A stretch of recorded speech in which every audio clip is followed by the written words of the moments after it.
नासिर अली खान, महामंत्री गुजरात प्रदेश युवक कांग्रेस। आज रोज सनाबील 4 रस्ता ઊન પાટિયા છે।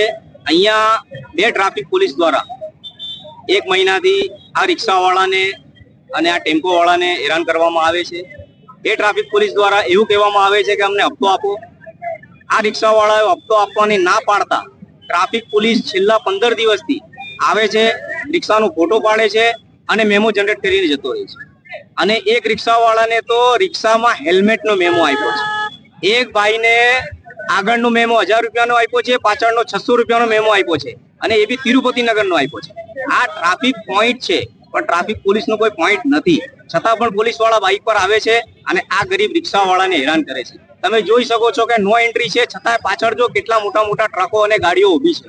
કેમ આ લોકોને કેમ રોકવામાં નથી આવતું? હપ્તા લે છે પોલીસવાળા અને આ રિક્ષાવાળા પાસે બી હપ્તા માંગ્યા હતા। આ રિક્ષાવાળાએ ના પાડતા પોલીસવાળો બાઇક પર આવે છે, સ્પ્લેન્ડર લઈને। 2 પોલીસવાળા છે, એ આવીને સવારે આવે છે, બપોરે આવે છે અને કાયદેસર ધમકીઓ આપે છે અને 2-4 રિક્ષાનું રોજનું મેમો જનરેટ કરીને જતા રહી છે।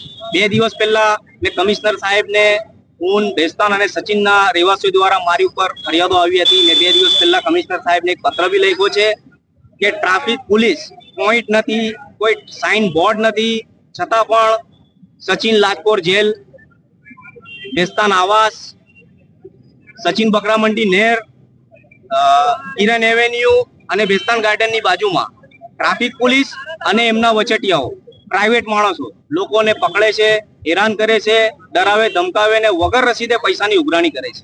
એ બી લેટર મેં 2 દિવસ પહેલા જ આપ્યો છે।